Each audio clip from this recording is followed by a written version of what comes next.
जब बात हिंदुस्तान और पाकिस्तान की आती है ना, तो मामले दोनों साइड से गर्म हो जाते हैं।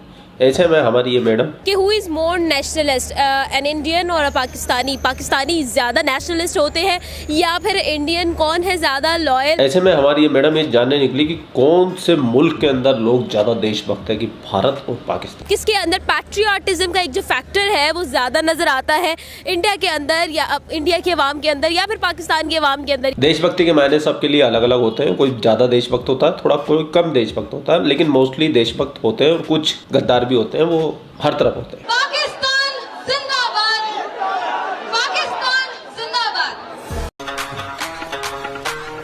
गद्दार भी होते हैं, वो हर तरफ होते हैं। सही है। लेकिन जब बात भारत और पाकिस्तान के गद्दारों की और देशभक्तों की हो तो मामला हो जाता है इंटरेस्टिंग। ऐसे में मिल गए हमको पाकिस्तान के सबसे बड़े जाहिल इंसान। आपको पता ही नहीं है इंडिया में कितनी जहादी तंजीमें हैं। आपको पता ही नहीं है कि इंडिया की फौज 4 हिस्सों के अंदर डिवाइड हुई है। हम लोग रेप नहीं कर रहे, वो लोग बहुत करते हैं।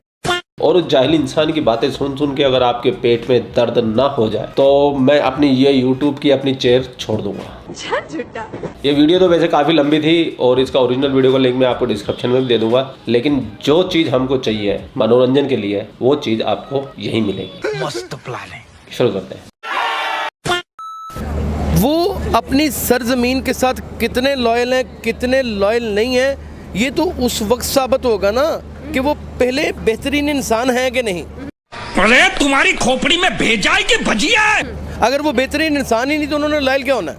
अच्छा, तो अगर वो बेहतरीन इंसान नहीं है तो आखिर फिर क्यों इंडिया इतना जो है उभर रहा है और हर एक के सामने आ रहा है, इंटरनेशनली जो है रिप्रेजेंट कर रहा है। आपको पता ही नहीं है इंडिया में कितनी जहादी तंजीमें हैं। फटते साले ये लोग हैं।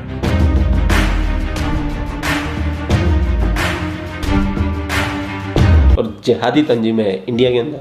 हिपोक्रेसी की भी सीमा होती है। पाकिस्तानी है, कुछ भी बोल सकते हैं। अबे साले, आपको पता ही नहीं है कि इंडिया के अंदर कितने खतरनाक मामलात हैं। आपको पता ही नहीं है कि इंडिया की फौज 4 हिस्सों के अंदर डिवाइड हुई है। ओ तेरी, 4 हिस्सों में डिवाइडेड है। हरामी इंसान है बे। अरे मेरे भाई 4 नहीं 3 हिस्सों में डिवाइड है। मैं जानता हूँ। जल सेना, थल सेना, वायु सेना, लेकिन ये तीनों मिलके एक यूनिट के रूप में काम करती है। और जो तुम पाकिस्तानियों को अच्छे से पता होगी, सर्जिकल स्ट्राइक खाई थी ना अभी थोड़े दिन पहले, तो भाई साहब को दर्द हो रहा है। उनको लगा था कि मोदी ने सर्जिकल स्ट्राइक किया था तो इस बार ऐसा कुछ करेगा, तो इसलिए उन्होंने सब वहाँ पर खड़ा कर दिया तामझाम पूरा। इवन अफगानिस्तान की बॉर्डर से भी ला करके यहाँ रख दिया। इवन बलूचिस्तान में जो है उनको भी ला करके यहाँ रख दिया। सारे टैंक लगा दिए, राडार लगा दिए, सब लगा दिए। अब हम बजरंग बली की जय कर करके ऊपर से चले।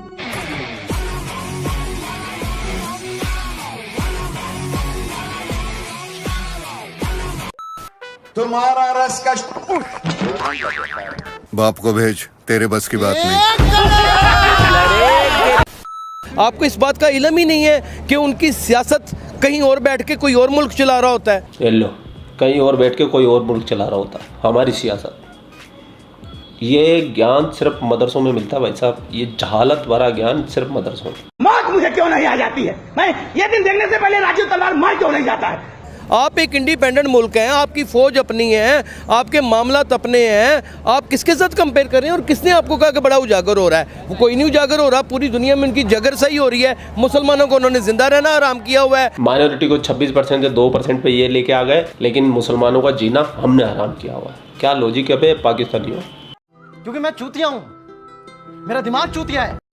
वो बैनुल अक़वामी बैनुल मज़ाहब को जितना नापसंद वो करते हैं, जितना अक़लियतों को फ़रोग़ और अक़लियतों का एहतराम पाकिस्तान में किया जाता है। अक़लियत से मुराद के दूसरे मज़ाहब, हाँ जी, मिनॉरिटीज़, उनका एहतराम किया जाता है। ओहो ओहो भैया, अभी थोड़े दिन पहले 2 सरदारों को गोली मारी है, श्रीलंकन नागरिक को मार दिया, और कितने हिंदुओं के घर उजाड़ दिए, बहन बेटियां उठा के ले जाते हो हिंदुओं का मंदिर तोड़ा भी कराची के अंदर। क्या एहतराम करते हो तुम? जूतियां मत बनाओ पब्लिक को बैठ के। अपनी आवाम को बेवकूफ बनाओ, पाकिस्तानियों को, हमको नहीं।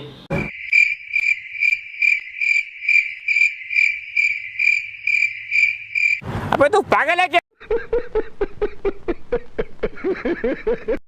इंडिया का तो कुछ चक्कर ही नहीं है। वो तो एक फजूल किस्म की कौम है। जो आप मुझे एक बात बताएं, जो बुतों को सजदा करने वाली कौम हो, उसके अंदर क्या सेंस होगी उसका सेंस मटेरियल क्या होगा? छोटे भाई का पजामा, बड़े भाई का कुर्ता और सर पे जालीदार टोपी लगा के घूमते हो, तो ये कौन सा सेंस ऑफ ह्यूमर है भाई, जोकर बन के घूमने का? और ये रोजाना 5 बार पिछोड़ा ऊपर उठाते हो, नीचे गिराते हो, ऊपर उठाते हो, गिराते हो, ये क्या सेंस ऑफ ह्यूमर है भाई? ये क्या सेंस ऑफ ह्यूमर है? अगर किसी को पता हो तो भाई आप बता दो।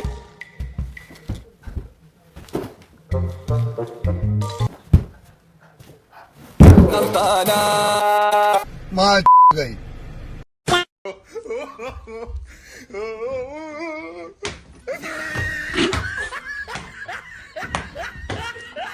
ये सेंस ऑफ ह्यूमर है इनके लिए।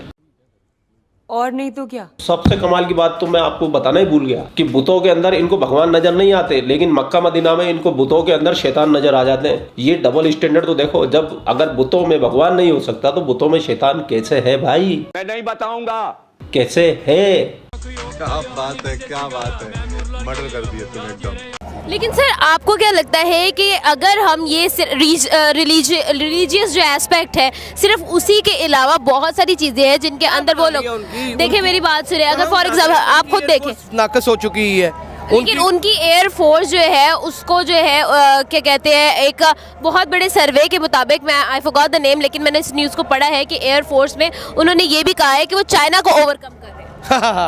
आप कैसी बातें कर रहे हैं? अल्हम्दुलिल्लाह वतन अजीज पाकिस्तान की फ़ौज पूरी दुनिया में एक बेस्ट फ़ौज है, उसके अशरे अशीर भी नहीं हो सकते। चाइना तो बहुत बड़ी बात है। पाकिस्तान का सबसे बड़ा जाहिल इंसान अगर कोई है तो ये है। सर ये तो आर्मी की बात, टेक्नोलॉजी की दुनिया में बहुत आगे है। ये तो आर्मी की बात होगी। आप मुझे ये बताएं कि टेक्नोलॉजी की फील्ड के बारे में आप क्या कहेंगे? टेक्नोलॉजी की फील्ड में 0/0 है, वो कुछ भी नहीं है। लो भैया, आप हो 0/0। सुन लो, आप ये मदरसे छापों ने ठप्पा लगा दिया, आप हो 0/0। पाकिस्तान एक बहुत स्ट्रांग पोजीशन पे है। आपको क्या लगता है कि इंडिया ने टेक्नोलॉजी की फील्ड में कुछ नहीं किया? मेडिकल की फील्ड में उन्होंने तरक्की की है बस। तो आपको क्या लगता है कि टेक्नोलॉजी की फील्ड में इंडिया ने कुछ नहीं किया? कुछ भी नहीं किया, आज कुछ भी नहीं किया इंडिया ने। भी राइफल तैयार है। ऐसा क्यों है कि हर बड़ा आईटी सेक्टर, आपने आज जेएस टेंडर बनाया हुआ है, ये भी आईटी से मुतल्लिक़ है ना चीज। जेएस टेंडर बनाया हुआ है, उनकी अपनी प्रोडक्ट ही कोई नहीं है। तुम्हारी कोई प्रोडक्ट ही नहीं है इंडिया वालों, है नाम खराब कर रहे हो तुम इंडिया का। सुनो भाई साहब का आसमानी ज्ञान, यही तो कयामत है। मैं आपको एक बात बताती हूँ, आपको फिर क्यों ऐसा फिर क्यों है कि जितनी बड़ी आईटी कंपनीज हैं वो जाके इंडिया में इन्वेस्ट करती हैं, अपने हेड ऑफिसेज वहाँ लगाती हैं, आखिर फिर ऐसा क्यों? आज मैं आपको इसकी बहुत बड़ी वजह बता दूं। इसमें पॉपुलेशन, नंबर ऑफ पॉपुलेशन का सबसे बड़ा सवाल। उनके पास इतनी बड़ी पब्लिक है, इतनी बड़ी पब्लिक है क्योंकि वो आईटी बेस्ड जब काम करते हैं तो वो बिजनेस पॉइंट ऑफ व्यू से करते हैं, वो वहाँ पे फ़रोग पा जाती है। इसी तरीके से चाइना आगे निकला है ना। अच्छा। वो कुछ छोटी सी छोटी चीज़ भी बनाए तो उसकी पूरी दुनिया में बिक जाती है क्योंकि उसकी अपनी पब्लिक ही खरीदना शुरू कर देती है। हमारी 22 करोड़ 23 करोड़ की आबादी है। लेकिन इस तरह से देखा जाए तो पाकिस्तान भी 6ठे नंबर पर आता है आबादी में। मुझे एक बात आज तक समझ में नहीं आई कि किसी देश की तरक्की को पॉपुलेशन से जोड़ के क्यों देखा जाता है। जापान इतना सा देश है, नन्नू सा, कोई पॉपुलेशन नहीं है उसकी। कहाँ है? South Korea, US, UK, Europe के ऐसे बहुत सारे देश है जो कि इन पाकिस्तानियों से और हम हिंदुस्तानियों से बहुत आगे, उनकी पॉपुलेशन नहीं के बराबर होती है। तो इन जाहिल पाकिस्तानियों में अगर कोई देश की तरक्की है तो उसके पीछे पॉपुलेशन कैसे दिखती है? हाँ, एक पॉपुलेशन का एडवांटेज जरूर होता है, लेकिन पॉपुलेशन सक्सेस के पीछे नहीं होती है, समझे पाकिस्तानियों? और तुम खुद भी अपने आप में पॉपुलेशन के हिसाब से दुनिया का सबसे बड़ा छठा मुल्क हो, तो तुमको भी दुनिया की अर्थव्यवस्था में 6ठे नंबर पे तो होना चाहिए कम से कम। जाहिलो पॉपुलेशन है भाई, 6ठे नंबर पे आ रहा है, वो तो दूसरे तीसरे पे आ रहा है। वो दूसरे पे आ रहा है, 6ठे पे आ रहा है, लेकिन पाकिस्तान के पास भी तो फिर भी अगर हम देखें तो वर्क फोर्स तो पाकिस्तान के पास भी कम है। आपको क्या कमी और पाकिस्तान में और इंडिया में क्या कमी नजर? मुझे एक बात बताएं कि आपको क्या लगता है कि पाकिस्तान के अंदर इस वक्त अगर हम देखें, मौजूदा हालात को देखें, पॉलिटिकल सिचुएशन को देखें और जितनी भी सिचुएशन है, एजुकेशन के सेक्टर को आप देख लें, आपको क्या लगता है कि हर चीज़ स्टैंडर्डाइज्ड है? भाई देखें, मेरी बात सुने, स्टैंडर्डाइज तो नहीं है, लेकिन स्टैंडर्डाइज करने की कोशिश की जा रही है। कौमें एक वक्त के बाद बनती हैं। 40 साल हमारे ऊपर अमेरिका ने इस तरह की हुक्मरानी की है कि 40 साल बाकायदा तौर पे इस मुल्क के ऊपर मार्शल लॉ लगा रहा है। गजब टूबीबाज आदमी।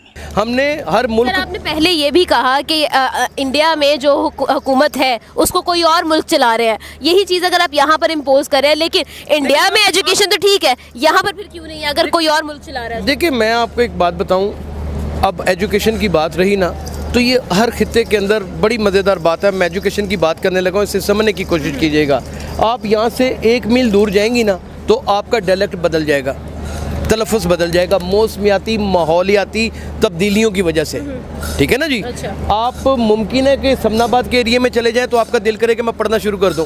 ओके। मेरी बात समझ रहे हैं? हमारे खित्ते में सूफिया इकराम के डेरे रहे हैं, सूफीज़म ज़्यादा रहा है, उसका असर है। दुनियावी तलीम से हम थोड़ा सा दूर रहे हैं। और दूसरा ये कि हमारा इसमें कोई शुबा नहीं है कि कोई मेन स्ट्रक्चर एजुकेशन का अभी तक बना नहीं है, लेकिन अब बन रहा है।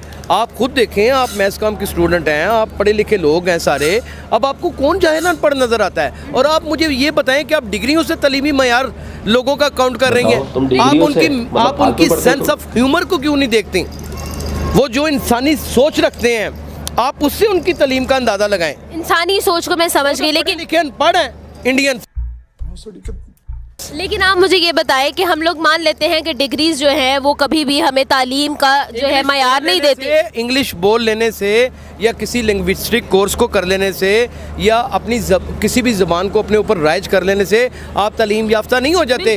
आपकी तहजीब, आपकी तरबियत, आपका बिहेवियर, ये आपकी तालीम को उजागर। आपकी बात बिल्कुल बजा। मुझे ये बताएं कि आपको क्या लगता है कि यहाँ पर हमारी जो यंग जनरेशन है वो राइट पाथ पर है? वो लोग क्रिएशन, इनोवेशन की बात करते हैं, डिस्कवरीज की, इन्वेंशंस की बात करते हैं, क्या नई चीज़ कर रहे हैं हम लोग? रेप नहीं कर रहे, वो लोग बहुत करते हैं। आपको पाकिस्तानी को रेप करने की जरूरत भी कहाँ पड़ती है भाई? इन तुम्हारे तो मामा का, फूफा का, फूफी का, चाचा का, खाला का, मुआ का, नानी का, मामा का, चाचा का, सभी का ये आपस में घर में निपटा लेते हो मामले। कहाँ जरूरत पड़ती है भाई? पड़ती ही नहीं है तो रेप करने की। फिर भी बहुत होते हैं भाई, फिर भी बहुत होते हैं तुम्हारे।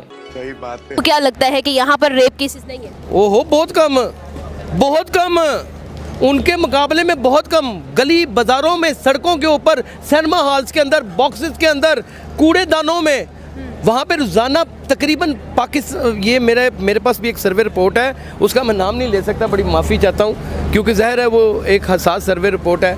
क्योंकि ये झूठ बोल रहा है, नाम तो लेगा तो फिर पोल खुल जाएगी। तकरीबन सिर्फ और सिर्फ मुंबई में 25,000 नाजायज़ बच्चे पैदा होते हैं जो कूड़ेदानों में फेंक दिए जाते हैं, जो वहाँ से बरामद होते हैं।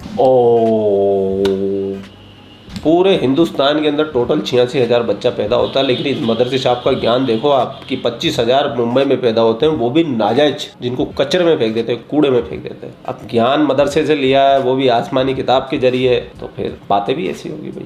तो आप मुझे ये बताएं कि इससे क्या क्रिएशन और इनोवेशन की बात नजर आती है? हमारे यहाँ पर रेप नहीं होता, इसका मतलब ये है कि यंग जनरेशन हमारी राइट पाथ पे है। हमारी यंग जनरेशन को क्या हुआ? हमारी यंग जनरेशन, आप टेप्टा के इदारे में जाएं, देखिए कैसे कैसे कमाल कर रहे हैं, क्या क्या चीज़ें बना रहे हैं। ड्रोन तैयारे तक हमने खुद बना लिए हैं, हर चीज़ हम खुद बना रहे हैं। हमारे लड़के बाकायदा तौर के ऊपर पानी से चलने वाली बिजली बना रहे हैं और बहुत सारी चीज़ें बना रहे हैं। हम किसी से कम नहीं हैं। मैं समझता हूँ कि इंडिया हमारे अशरे अशीर नहीं है। बुतों की पूजा करने वाला इंसान जिसको इतनी भी अकल नहीं कि ये मेरे ही हाथ का बना हुआ बुत है और मैं उसको सजदा दे रहा हूँ, वो एजुकेटेड इंसान नहीं है। आप कहाँ थे ज्ञानी बाबा? भैया, बुतों को सजदा देने वाले इंसानों, तुम एजुकेटेड नहीं हो। आसमानी किताब को मानने वाले मदरसे साहब ने ये आपको बोल दिया, बस बात खत्म। अब आप मुझे समझाने की कोशिश करोगे तो वो बेकार है, अब आप इसको समझाने की कोशिश करोगे तो वो बेकार है, क्योंकि इसके दिमाग में भरे हुए पत्थर, और ये पत्थरों जैसी ही बातें करेगा। और भाई साहब को पहलते हुए एक शानदार सा कमेंट कर देना आपको, बस 2 चीज़ों का ध्यान रखता है। एक तो आपको हैशटैग नहीं लगाना, आप हैशटैग लगाएंगे आपका कमेंट्स नहीं जाएगा, पब्लिक नहीं होगा।